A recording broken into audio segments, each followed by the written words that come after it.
Welcome to the What to Read Next podcast. In this podcast, your host, Lori Amin, will interview published authors to chat about their work, journey to getting published, and their book recommendations. If you share a passion for books and always looking for your next read, then join us. Welcome to the What to Read Next podcast. Today's guest is Jenn Bennett. Jenn has written a variety of genres, and her latest books are in the YA contemporary romance genre. Her latest is Chasing Lucky, which is a former's best friends to lovers romance. In this interview, we chat about her writing and her books. Before we get to today's interview, I want to share a bit about today's sponsor. Today's episode is sponsored by If the Book Fits by Rebecca Witherspoon. Here's a synopsis of the book. From award-winning author Rebecca Witherspoon, a thoroughly modern take on the timeless tale of struggling Cinderella who finds her Prince Charming at the 11th hour, and the adventure that ensues the morning after. Working as a personal assistant to one of the Hollywood's cruelest divas has left Amanda Queen more determined than ever to sell her screenplay and gain her independence. In the meantime, she'll settle for a temporary escape. When her employer is felled by the flu, on Hollywood's biggest night of the year, Amanda gets her glam on and struts the door and parties with the glorati. But she never expects to come to face-to-face, or closer than close, with one of the hottest stars in the game. Following up his Oscar win with a steamy after-hour romp with an enigmatic woman seems like the perfect way for Oscar Sam Pleasant to celebrate, until she suddenly disappears. Worse, she vanished with the wrong swag bag, the one containing his Oscar statue, leaving Sam more intrigued about the beauty identity, wondering if a brief performance of their amazing night is in the stars. And when a second chance encounter happens only a trip after families filing rent, and revealing the how not always glamorous truth about themselves, will give them a chance to turn one magical night into forever. I have to admit, this is like a fun cowboy series. Like, I read the first book and I really enjoyed it. And so this book is actually on my TBR that I'm about to read. And I'm like so into this whole Cinderella retelling. It's like, it sounds so good. And just like there's Hollywood and there's cowboys. So this book is a must read. For more book recommendations, please visit kensingtonbooks.com. Now let's go to an interview. Hi, Jenn. Welcome to the What to Read Next podcast. Hi, thanks for having me. So happy to have you here. So tell us a little bit about yourself. Well, I am the author of over a dozen books, which makes me sound really old. But most of them are YA recently. But I also have written adult. I've written fantasy, urban fantasy, and historical paranormal romance. Mm-hmm. And I've been doing this for about 10 years. I'm also an artist, and I live in the Atlanta area with my husband and a couple of dogs, which you might hear in the background. So. I love when dogs make an appearance. They're just add a little flavor to the show. So what inspired you to become a writer? I hear that question asked to other authors, and they always have these great answers about how, I've always dreamed of being a writer since I was like 5. I wrote like stories, and I can honestly say that I had no idea I wanted to be a writer until I was in my 30s. And it was not even on the radar for me. I went to school for art, for painting, and I was actually in the book business for a long time. I was a bookseller all over the country in different stores. And then I was in just different product development jobs. I did a lot of travel overseas in Hong Kong and China. And I was then in a corporate job that I hated. I loathed this job, and I will not mention the company. But my boss at the time said, just out of the blue, to this group of girls we were working in a think tank, and he said, "What would you guys do if you weren't doing this?" And out of the blue, I just said, "I'd be a writer." And I don't know where it came from. It must have been something that was way deep subconscious in the back of my head.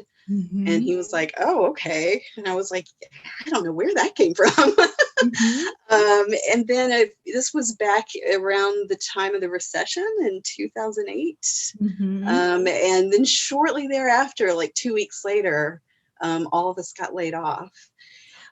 So at that time, I was like, you know what? Maybe I'm going to try and write a book. Maybe I'm not going to look for another job. And that's what I Mhm. did. Oh my So, gosh. yeah, that's how it started.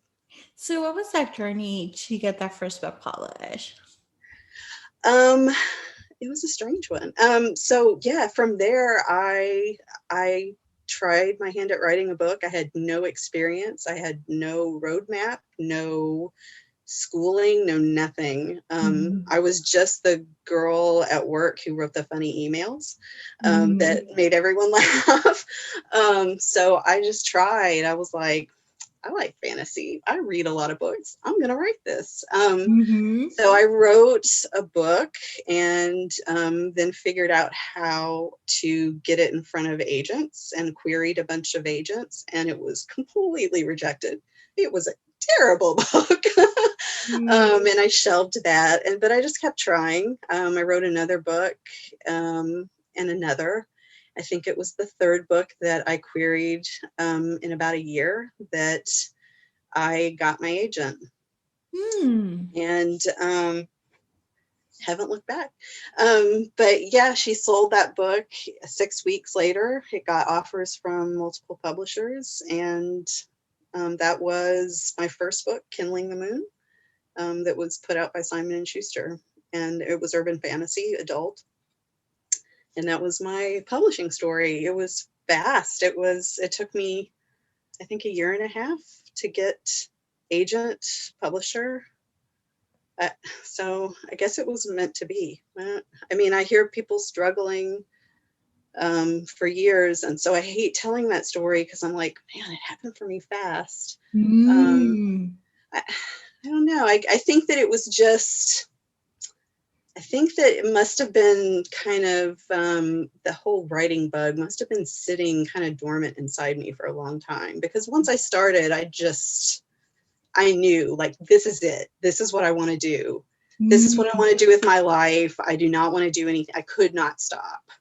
Like, and it's Mm. been that way ever since. Like, it was like, don't take this away from me. This is what I need.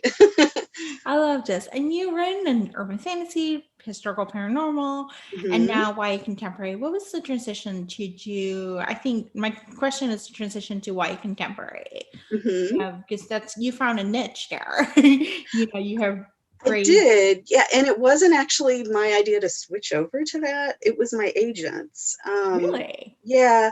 Well, in my urban fantasy, I had, it wasn't, I had a family kind of situation, a group of characters in my urban fantasy, and there was a teen character in that.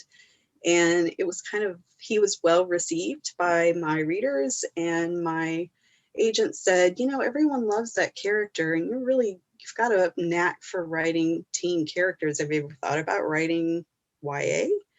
And I was like, me writing YA? No way. I can't do that. And she was like, I think you really could. And you're really good at romance. Have you ever thought about writing YA contemporary romance? I think you could do it.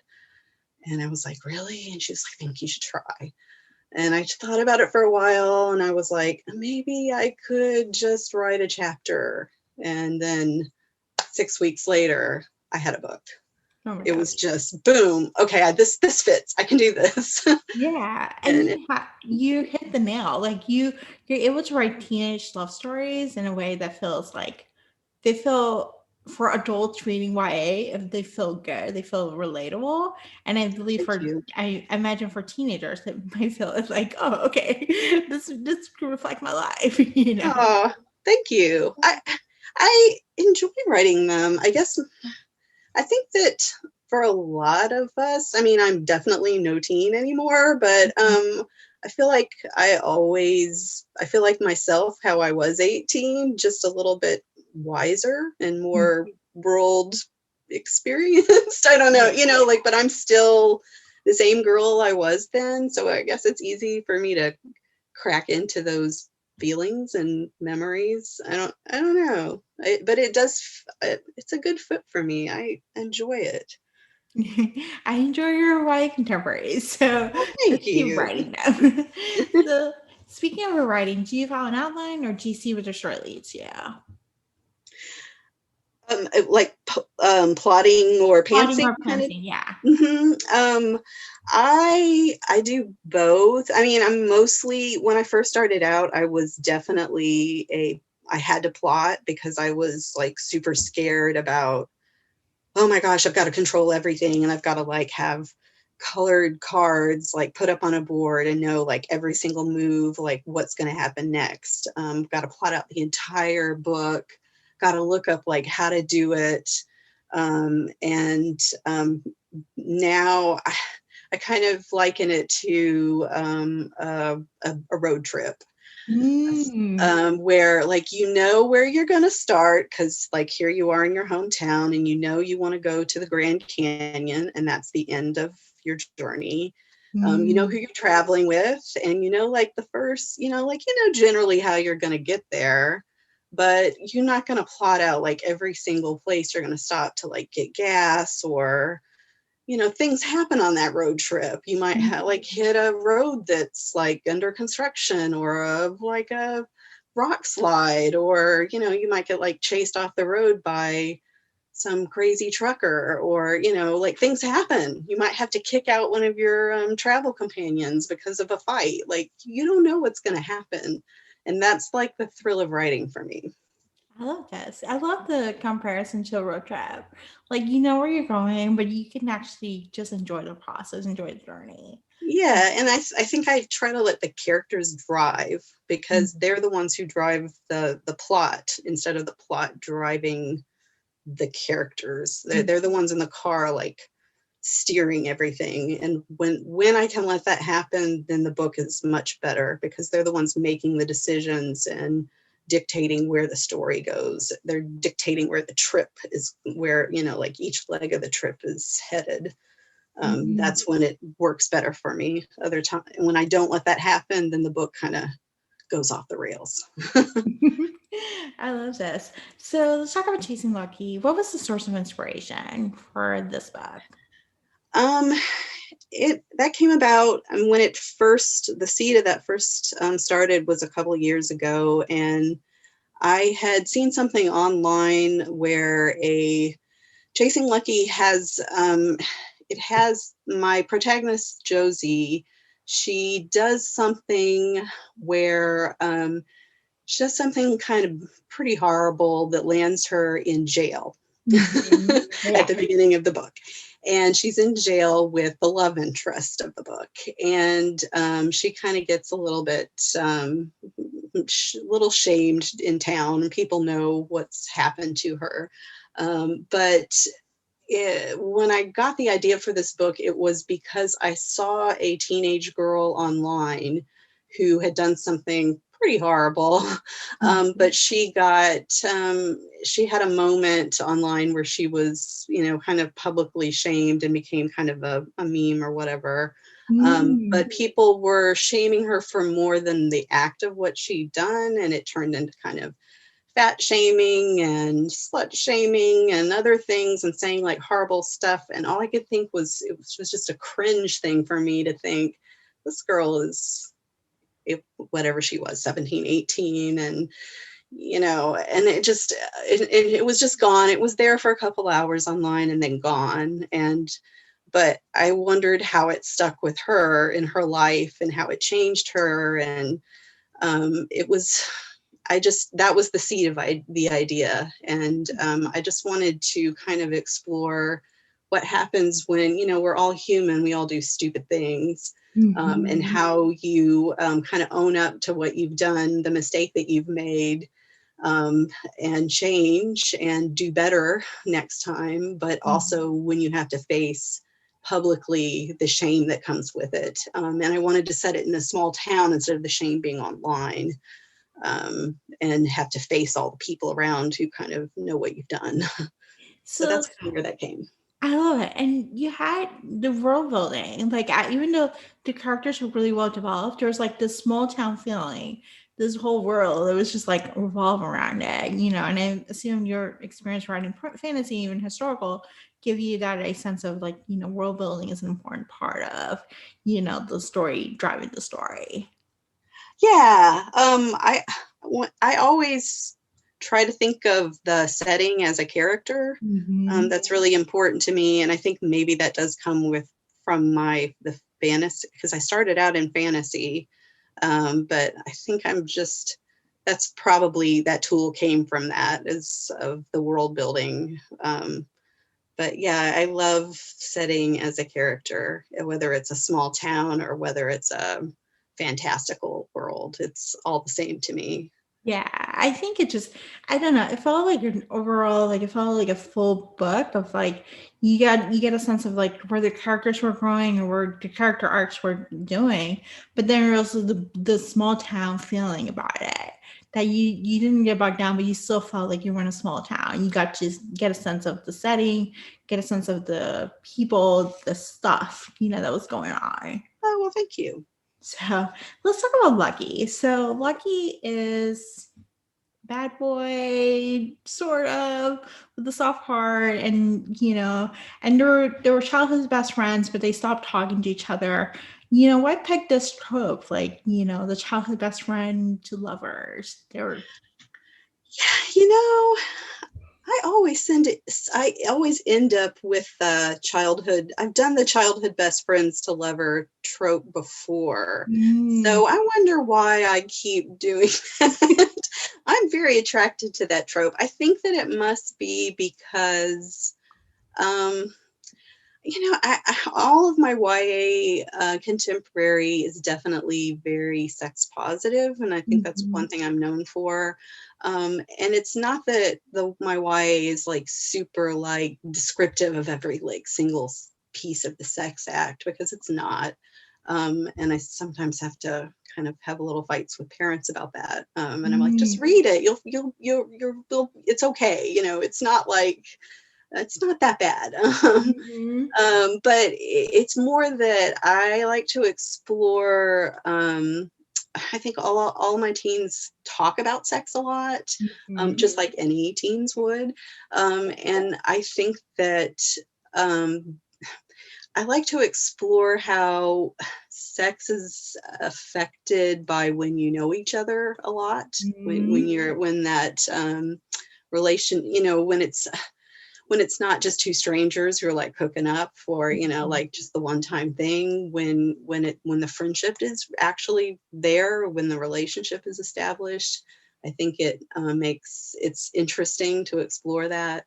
And I think it makes it more interesting and different when that relationship is there from childhood, because Mhm. there's that different aspect when you knew them when they were 5 or 10, and you had Mhm. a different relationship with them, you were friends.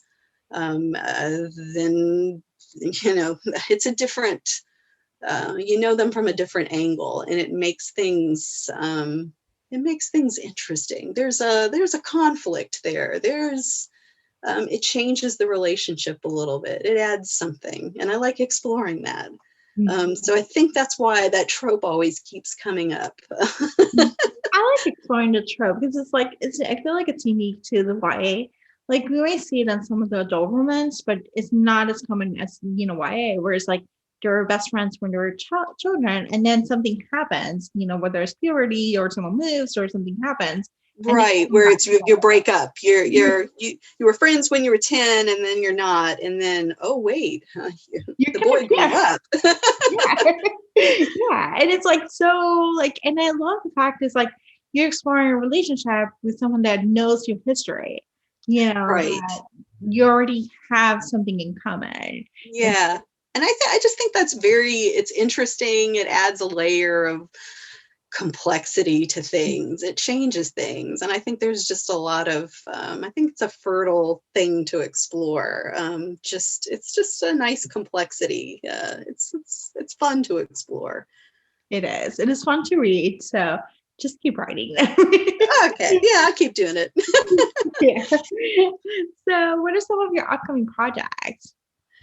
Um, let's see. Right now I am in the middle of a second draft of my next book, which is called Always Jane. Hmm. And that will be coming out. It's a YA contemporary romance, and it's coming out this time next year, so a year from now. Um, Awesome. and that is it's about a girl. It's takes place in California, and it's a girl who's it's kind of a class thing. A girl whose father is a chauffeur for a driver for a rock producer, Mm-hmm. and he takes his crew, his domestics up to a vacation house by a lake in kind of middle California for the late summer, early fall, and she meets a boy who thinks that she's the daughter of the rock producer and not the daughter of the chauffeur, the rock producer's chauffeur. And she just goes with it. Yeah. She just pretends that she is the rich daughter and not the poor chauffeur. So I have that. That's coming out. And then I also have two other things. I have Serious Moonlight is one of my older books that came out a year or so ago. It's getting a new cover, a really beautiful illustrated cover that's coming out in January. And then I have two of my kind of reader favorites, Alex Approximately and Starry Eyes. They are being put together into a bound up double feature called Hate to Love You. And that's coming out this next summer. And it's got a beautiful illustrated cover that is just like full of couples in love. And it's like just a joyous cover. It's wonderful. Oh So I gosh. think that'll be a good thing for collectors who like my work. And then for people who've never read me, that's a great kind of value to have two books in one. Yeah, I can't wait to buy them just to collect them. So Yeah. I love this. So now let's go to writing book recommendations. This is an opportunity to share with the audience what they should read next. What is your favorite genre?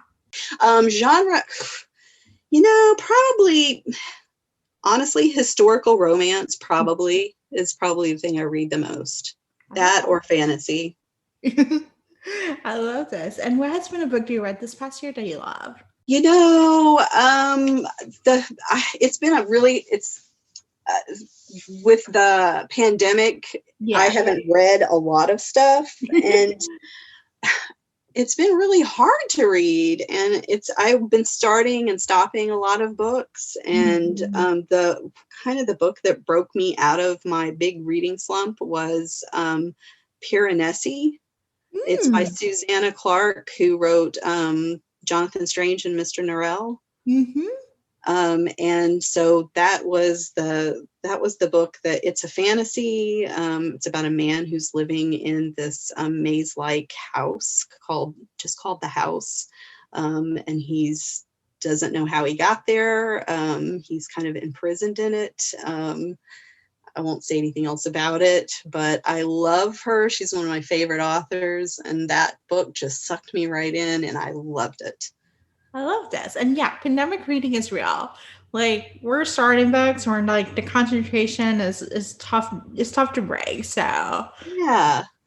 it's totally But fine. that one, when I finished it, and it was like, I've got my nightstands full of like all these like books where I read like 3 or 4 chapters, and I just look at the stack and I'm like, it's not you, it's me. Yeah. All of these great books, and I just can't. But this one I finished, and I was like, yes, I finally broke it. Now let's read. I love that so much. Tell us where you can find you online. Online, you can find me on Twitter.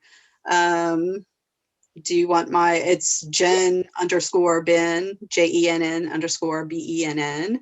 And then I'm on Instagram, same Jen, but with the E as 3 instead of an E, Jenn_Ben with 3s instead of E's.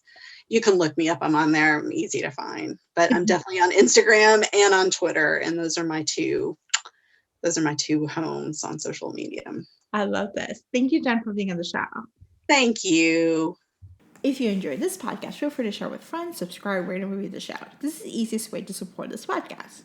Once you connect with fellow romance readers and make new friends, get weekly book recommendations, attend monthly meetups, then join our Patreon community. You can join at whattoreadnextblog.com/Patreon. Romance lovers, check out Queen Bee Reads Etsy shop for cute and comfortable bookish apparel. The shop also features social justice apparel and fun items from some of your favorite TV shows like The Schitt's Creek and The Office. Use code WhatToRead10 to save. Visit whattoreadnextblog.com/queenbeereads. What to Read Next podcast is part of the Frolic Podcast Network. Discover new podcasts to love on frolic.media/podcast. Thank you so much for listening and have a great day.